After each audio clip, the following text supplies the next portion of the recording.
E aí, pessoal, tudo bem? Eu sou a Paula, da Paula Ajuda, cofundadora da Rede Insight. Nesse vídeo, a gente vai falar sobre abordagem prática de estratégia para micro e pequenos negócios. Ou seja, vamos desmistificar esse assunto de planejamento, que quando a gente fala, né, parece algo muito rebuscado. Então, a gente vai mostrar para você aqui nesse vídeo de uma forma simples como você, micro e pequena empresa, pode fazer seu planejamento.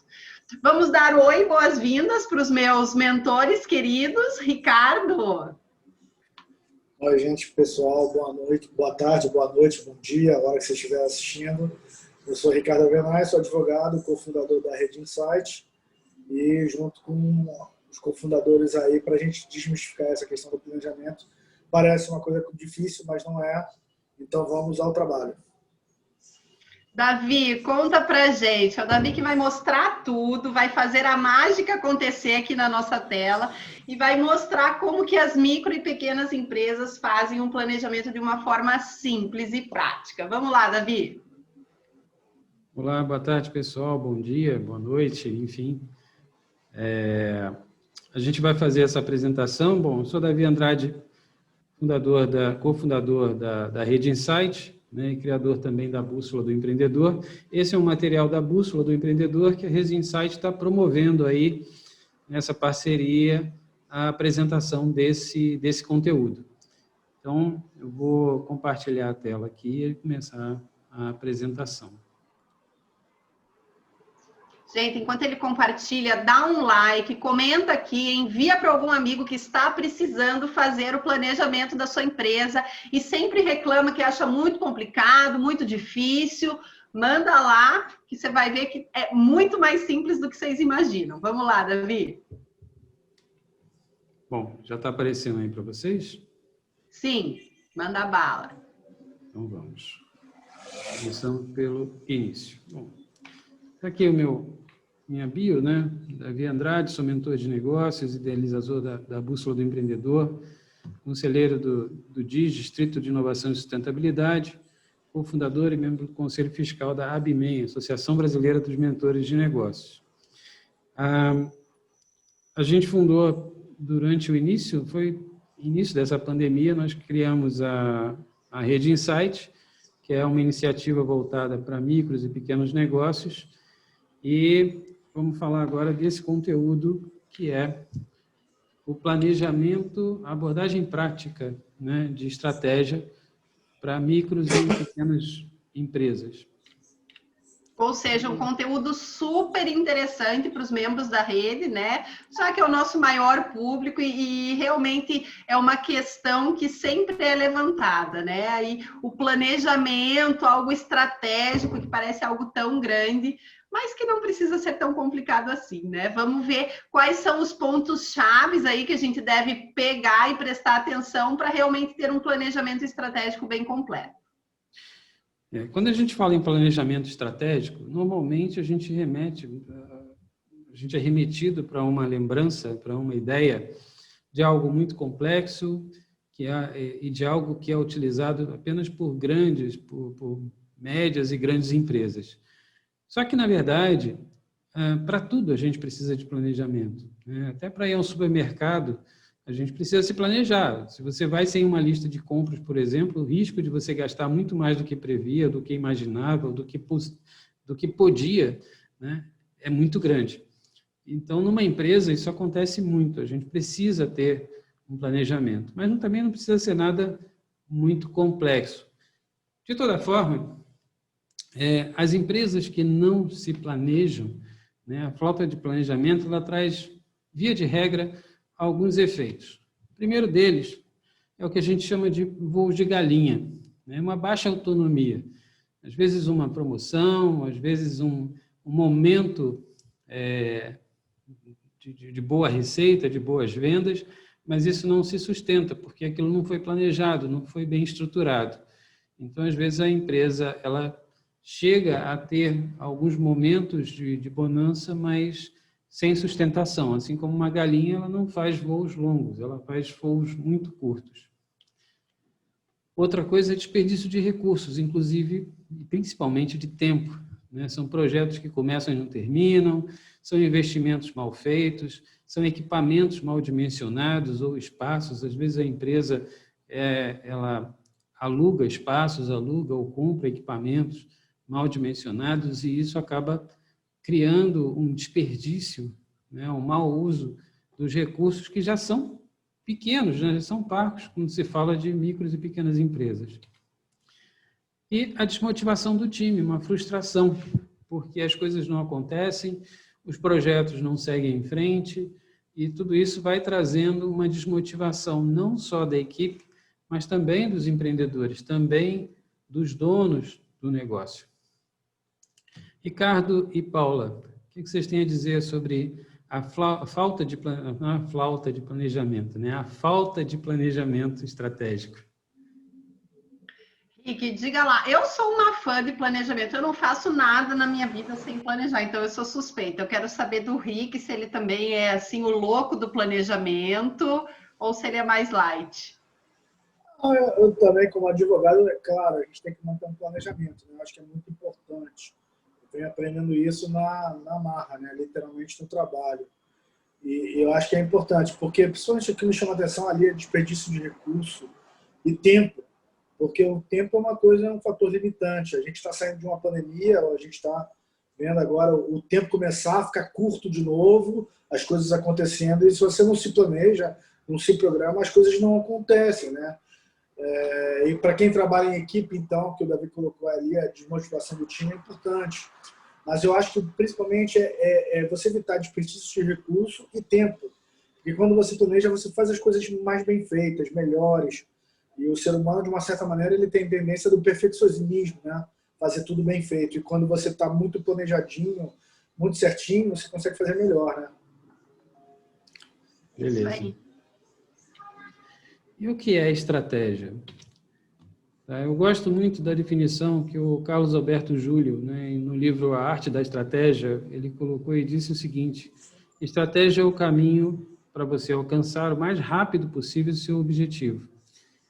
Ou seja, é tentar traçar uma linha o mais reta possível em direção ao seu objetivo.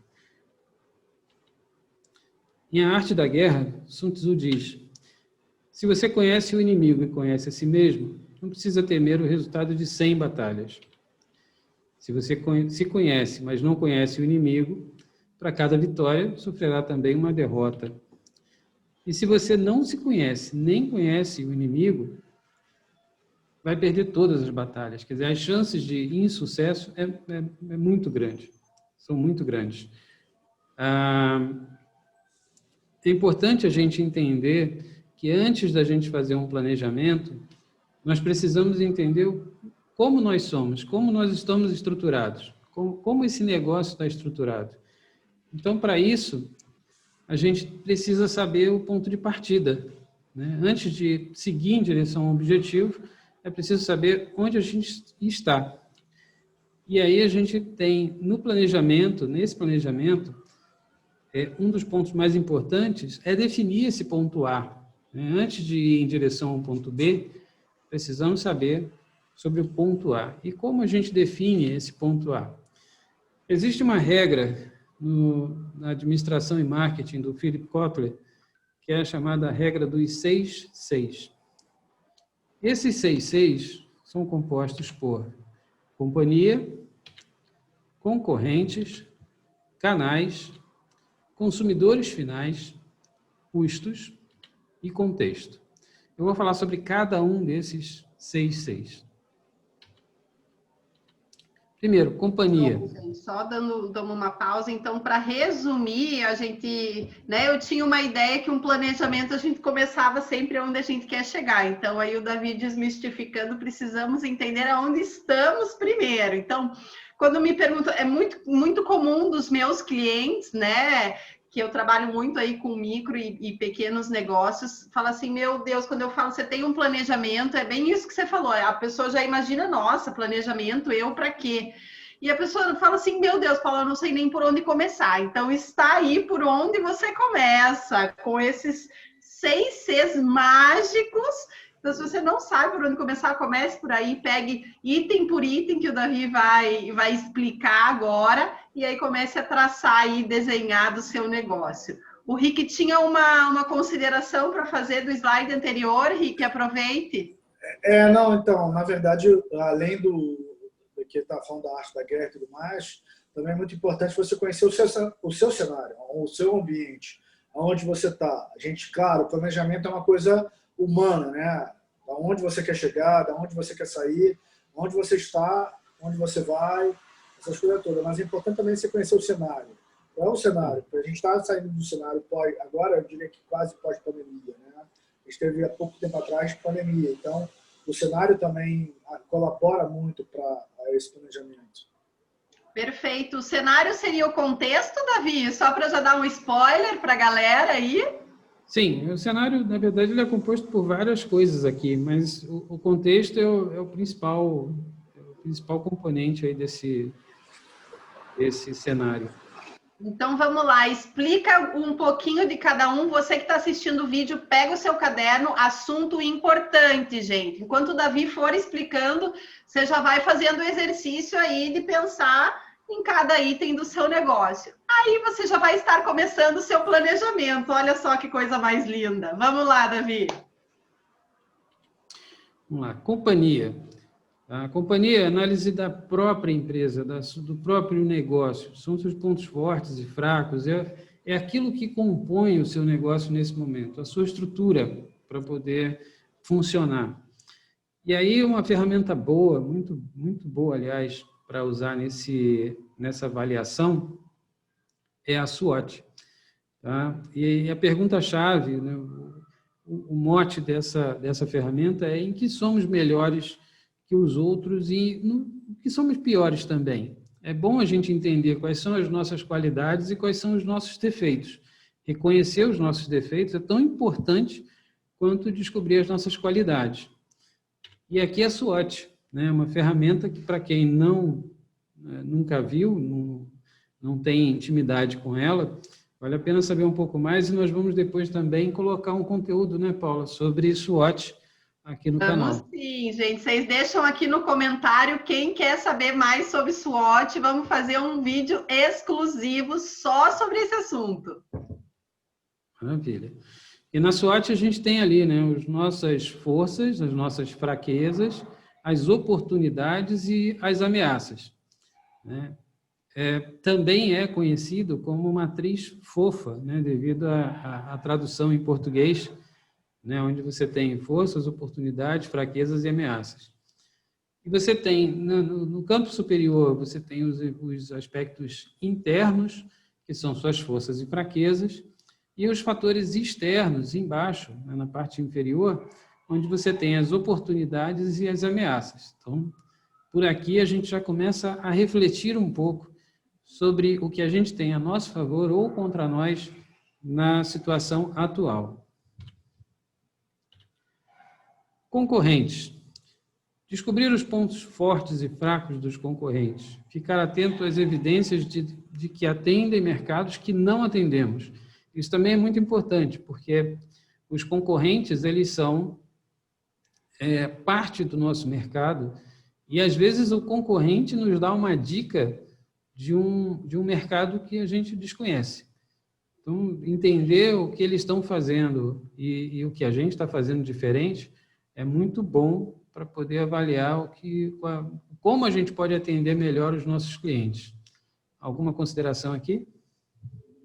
Eu quero considerar que quando eu fiz faculdade, deixa eu ver, vários anos atrás que eu me formei, eu me lembro que concorrentes era visto tão negativamente e eu encontro hoje nessa nova economia os concorrentes não como parceiros, é muito forçado dizer isso, mas como uma forma de inspiração, né? E da gente estar ligado em formas de melhorar. Então, ser uma inspiração motivacional, não algo comparativo de, vou fazer R$10 mais barato com ele para ferrar ele e ele sumir do mercado. Hoje eu não vejo isso. Eu acho que a concorrência hoje em dia está muito mais benéfica para todo mundo no sentido de você estar buscando formas de melhoria, do que negativamente, como era, eu quero acabar com os meus concorrentes, quero que eles sumam do mercado. Acho que hoje eu tenho essa visão. Rick, concorda? Concordo e ainda vou além, Paula. Eu diria que a concorrência, ela não é, como você mesmo falou, não é predatória. Eu acho que é ao contrário. Às vezes a concorrência é interessante porque você pode criar um diferencial. Perfeito. Você estabelece alguma coisa que já existe, mas o meu diferencial é outra coisa. A gente vive num mundo muito competitivo. Eu acho que a concorrência ela vai existir sempre. Não adianta dizer não tem concorrente, vai ter sim. Mas ela também é benéfica no sentido que você pode pensar além, ir além e fazer um diferencial. Por isso, analisar isso e fazer um diferencial. Hoje, quem não quer um diferencial? Quem não quer um mínimo, né? E hoje em dia a tendência também que eu enxergo de muitos concorrentes se unindo em prol do seu público. Então, né, veja só essas redes que estão sendo construídas.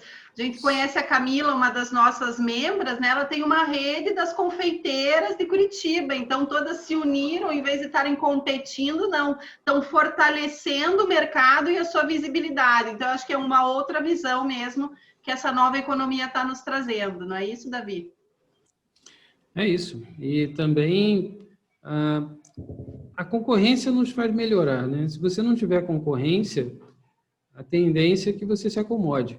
Então, é entender isso, o que nós temos hoje no mercado, como nós estamos atuando, como os outros estão atuando e como esse mercado está consumindo os produtos nossos ou de outros. Vamos para a próxima. Canais. Canais aqui são os canais de distribuição, né? Como é que a gente entrega a nossa proposta de valor para o nosso cliente? E aí, não esquecer de incluir todos os clientes que não são nossos consumidores finais também, né? Entender aí quais são todos os clientes da nossa cadeia para que a gente possa entregar valor para eles. Então, é importante a gente saber como a gente está entregando o nosso produto e quem está envolvido nessa entrega. Tá? Eu sempre dou um exemplo, isso é um exemplo que quem já viu essa apresentação já está cansado de ouvir, mas eu sempre dou o exemplo de uma fábrica de salgados congelados. Posso usar uma marca aqui qualquer, Sadia, por exemplo. Né? A Sadia, ela não vende produtos, ela vende comida processada, de modo geral, comida processada. Ela não tem uma loja da Sadia para vender os seus produtos para o público consumidor. Ela vende através de redes de supermercados, enfim, do comércio varejista em geral. Então, essa rede varejista e essas redes de supermercados, elas são os canais de distribuição da Sadia. Apesar de essas redes serem os clientes diretos da Sadia, não são eles os consumidores finais. Os consumidores finais são os clientes dessas redes de supermercados. Então, quando a Sadia faz propaganda na televisão, por exemplo, ela está fazendo propaganda não para o dono do Extra, para o dono do Carrefour, ela está fazendo para a dona de casa, para mim, para você. Então, os canais de distribuição não são só aqueles onde você tem a sua loja própria ou a sua loja virtual, são todos os seus clientes, são todas as pessoas com as quais você negocia que não são seus consumidores finais. Alguma consideração aqui de vocês? Eu acho esse exemplo ótimo, porque canal é uma coisa que sempre, pelo menos é onde eu sempre travo no Canvas, né? Então, esse exemplo deixa bem claro o que é o canal, que é realmente como o seu produto, né? Como o seu valor chega até o seu cliente. Show. Beleza. Consumidores. É importante a gente conhecer as necessidades, desejos, hábitos e a escala de valores desse consumidor.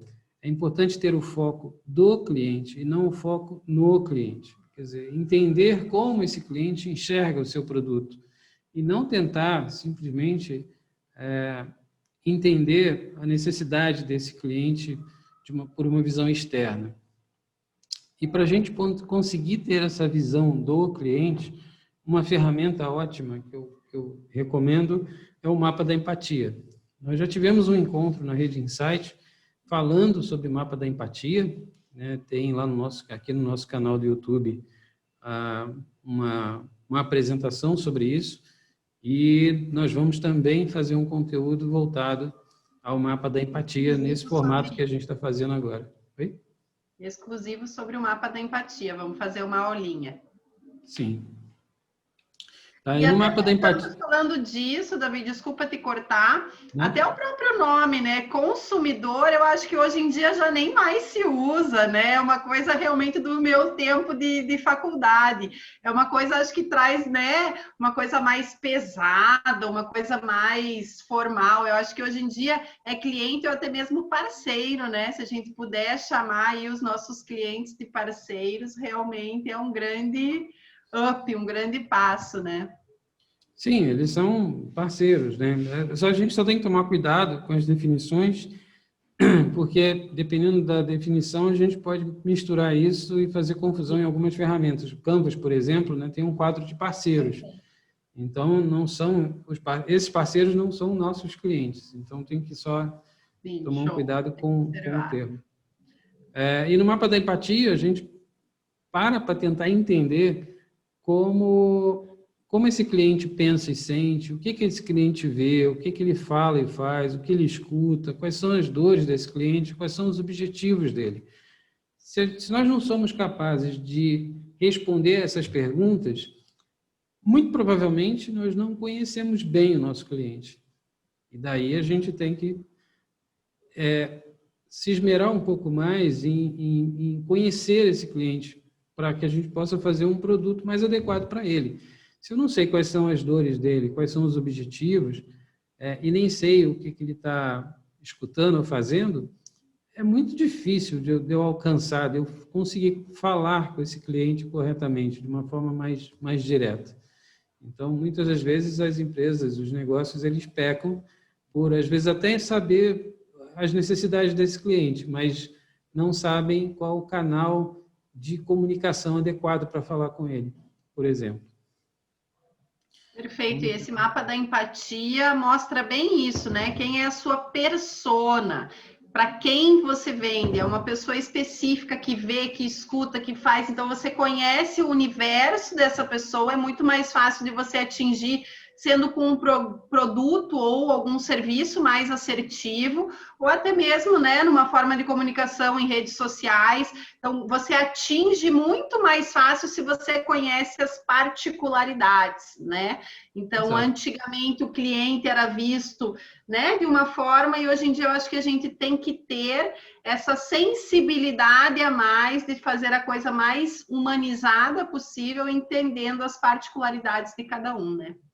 Exato. Se eu, por exemplo, voltando ao exemplo lá da Sadia, se eu percebo que o meu público, é lógico que a Sadia ela tem um leque muito grande de produtos, né? Ela tem várias linhas para diferentes públicos, mas vamos pensar num público específico. Se eu estou, de repente, montando um negócio e quero entrar numa linha específica de produtos, eu tenho que entender o que esse público quer. Se eu estou fazendo algum tipo de alimento, se esse público tem um paladar que gosta mais de sal, se gosta mais do doce, se esse público tende a ter algum problema de saúde específico e eu tenho que, de repente, controlar algum componente da minha fórmula ou da minha receita. Enfim, eu preciso entender esse público. É lógico que, no momento que você fala com esse público, você consegue conversar com ele, outros vão ouvir e outros clientes você vai acabar vendendo para um ou para outro cliente diferente. Mas quanto melhor você focar, você tiver essa persona definida, melhor você vai se comunicar com esse público e essa comunicação vai fazer com que você feche mais negócios com ele. E aí as pessoas podem perguntar, né? Que eu acho que você deve estar se perguntando, mas como eu faço, né, para saber tudo isso, para conhecer tudo isso? Gente, é pesquisando, é perguntando. Pega aí quem que você imagina que é o seu, né, o seu público-alvo, a sua persona, e pergunta, né? Ou por telefone, ou manda e-mail, acha uma forma de se comunicar com essas pessoas para conseguir essas informações. Eu acho que deixar muito na nossa criatividade, talvez a gente possa, né, dar um tiro no pé. O que vocês acham, meninos? Então, esteja ali, ó, certo da informação, perguntando. Fala aí, Ricardo. Só para complementar, além disso, se quiserem, a Rede Insight tem site, entre em contato com a gente. No nosso site tem, inclusive, tem um chat que a gente recebe e responde. Se vocês estiverem com mais dúvidas, angústias, aflições sobre essas questões, podem e devem virar membros da Rede Insight para que a Rede Insight cresça. A gente pode trabalhar um material de conteúdo e também a gente pesquisar mais isso a fundo para cada nicho de mercado. É isso aí. Beleza. Bom, então, uma coisa importante aqui, a Paula falou sobre a pesquisa, né? É muito comum alguns pequenos empreendedores, não sei se por necessidade ou por entenderem aquilo como uma grande oportunidade, se dedicarem a algum nicho de clientes, ou algum nicho de negócio, porque de repente está na moda, né? Vamos imaginar, eu vejo muita coisa voltada para veganismo, por exemplo. Muita gente que está criando negócios voltados para o público vegano. Só que muitas dessas pessoas não são veganas. E elas não entendem a filosofia por trás desse modo de vida, né? Então, se as pessoas não conhecem a fundo aquela filosofia, aquele modo de vida, muito provavelmente eles vão cometer erros sérios no percurso. Então, muito cuidado na hora de criar um negócio simplesmente voltado para atender um público, porque acha que aquele é o público da moda, é o negócio da moda, né? A gente corre um sério risco de cometer erros no momento que a gente tenta investir, né, num tipo de negócio onde não conhecemos a fundo aquele público.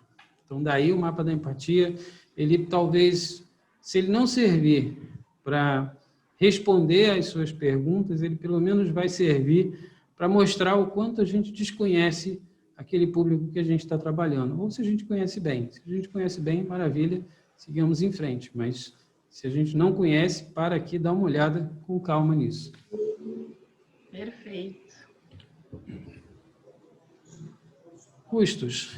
Ninguém domina um negócio se não domina os seus números. Quando a gente fala em custos aqui, nós estamos falando na contabilidade, nas finanças da empresa, enfim, nos seus números, né? Quanto eu vendi, quanto eu gastei, quais foram os números da minha produção, quantos clientes eu atendi. Todas essas estatísticas, todas essas informações são importantes para o negócio. Se eu não tenho noção disso, eu não sei se eu estou melhorando, se eu estou piorando. Eu não sei se eu estou andando de lado, se eu estou andando para frente ou para trás. Então, é importante a gente ter noção dos números. E, para isso, do ponto de vista financeiro, recomendo algum sistema básico de controle financeiro, algum sistema de gestão financeira. Pode até ser uma planilha de Excel, mas ela tem limitações. Em algum momento, vocês vão precisar de algo mais robusto. Mas, para início de conversa, uma planilha de Excel já ajuda bastante. Tá? Não recomendo, de forma alguma, caderninho. Tá? Caderno é um negócio complicado, porque você anota, e na hora de você ter um total, você vai ter que ficar fazendo contas e a possibilidade de erro é muito grande. Fala, Ricardo. E mais uma coisa, uma boa dica para o empreendedor, né?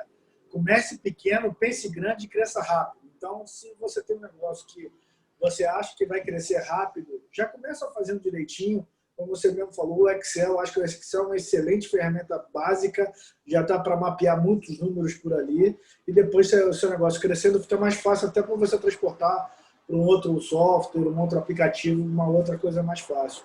Mas sempre começando pequeno, pensando grande e crescendo na velocidade que o negócio propicia. Essa frase que você acabou de falar, Ricardo, inclusive é o subtítulo desse livro, A Arte da Estratégia. Gente, eu vou falar. Se você que está assistindo aqui é como 90% dos meus clientes que quando fala assim em número, em financeiro, arrepia o cabelo e fala assim, ai meu Deus, eu odeio número, eu não sei nem por onde começar, porque o que eu mais pego, gente, é esses clientes assim, que chegam no desespero, falam, não sei quanto eu ganho, não sei quanto eu gasto. Não se preocupe, você não precisa dominar Excel, dominar programas. Na rede está cheio de assistentes virtuais que podem fazer milagres na sua vida, organizar toda a parada para você depois tocar o barco. Então não se desespere, está desesperado? Escreve aqui para a gente no comentário que com certeza alguma assistente virtual vai se candidatar aí para te ajudar. Vamos lá. Bom, contexto, a gente falou dele mais cedo, né? É a atenção ao ambiente em que a empresa está inserida, né? Esse ambiente pode ser um ambiente cultural, econômico, político. É a nossa situação atual, nós estamos no meio de uma pandemia ainda, né? O que acontece? Quais são os hábitos de consumo que foram alterados com tudo isso? Então, dependendo da situação, você não vai se lançar num negócio que está indo na contramão do que o contexto exige. Por outro lado, o contexto pode te dar uma ideia do que pode acontecer no futuro próximo. E aí você fazer uma aposta, sempre levando em consideração os riscos envolvidos. Mas é importante, por exemplo, seguindo a minha linha de exemplo, se eu estou falando, por exemplo, pensando numa fábrica de salgados congelados, né? Salgados que vão ser fritos, mas eles são vendidos congelados. Nós vivemos num ambiente hoje, num contexto em que as pessoas estão buscando viver melhor, com mais saúde, buscando alimentos mais saudáveis. E aí, se eu estou me lançando num negócio de um tipo de alimento que já não é tão bem visto por uma grande parte da população, eu estou reduzindo a minha capacidade de alcance do mercado. Então, isso é bom a gente levar em consideração, né? Eu talvez consiga ali na minha região ter lá o meu público, mas pensando grande, como falou o Ricardo, as minhas chances, de repente, diminuem. Então, o contexto ele é muito importante. Tá? O que vocês têm a falar sobre o contexto? Rick, alguma observação? Eu acho que o Davi foi matador aí na dica, né, nessa questão. Planejamento é importante, né, porque a gente volta ao início. Planejamento é importante, ver o cenário, ver o contexto. Eu acho que esses são os primeiros passos de uma longa caminhada. Ou se você já está nessa longa caminhada, é sempre bom estar revendo os seus conceitos, o seu planejamento. Planejamento não é uma coisa dada e acabada. Eu acho que é uma coisa fluida, que tem que sempre estar sendo atualizado. Se você trabalhava com uma coisa antes da pandemia, naturalmente, dependendo da situação, durante a pandemia era outra, agora no pós-pandemia será outra. Então, é uma coisa em constante evolução, ou constante aperfeiçoamento, ou mutação, seja lá o que for. Eu acho que o importante de tudo isso é você ter a humildade para reconhecer o momento, o cenário que você está, a conjuntura que você está, para saber, estou indo bem, tá? A coisa está caminhando. Acho que tudo isso faz parte de um bom planejamento para se obter um bom resultado. Perfeito, super bem colocado, porque, por exemplo, o meu planejamento do começo do ano foi por água abaixo, já tive que rever 3, 4 vezes, justamente porque o contexto, jamais eu poderia imaginar, né, que apareceria um coronavírus aí. Então, ele é realmente mutável, e para a gente entender o ponto que a gente está, precisa analisar realmente esses 6 Cs mágicos. Agora temos como falar do ponto B, mas isso vai ficar para a próxima aula, para não ficar muito longo esse conteúdo. Então, a gente vai disponibilizar aí para você, né, o conteúdo desses 6 Cs. Para os membros exclusivos da rede, né, vai rolar aí um bate-papo sobre esse primeiro assunto que foi tratado. E aí, se você não é membro da rede, corre lá no site redeinsight.com.br, se inscreve lá para você poder ter acesso aí a essa aula ao vivo, onde a gente vai falar mais um pouco sobre esses 6 Cs e tirar isso a dúvida, dar palpite no seu negócio. Se você tiver aí alguma dificuldade, traz para a roda que a gente ajuda vocês. Meninos, alguma consideração final? Podemos nos despedir. Até a próxima. Sempre uma alegria estar com vocês. Um beijo em todos. Curtiu? Coloca aqui seu like, deixa seu comentário e envia para um amigo que está precisando desse conteúdo. Beijo, tchau, tchau. Tchau.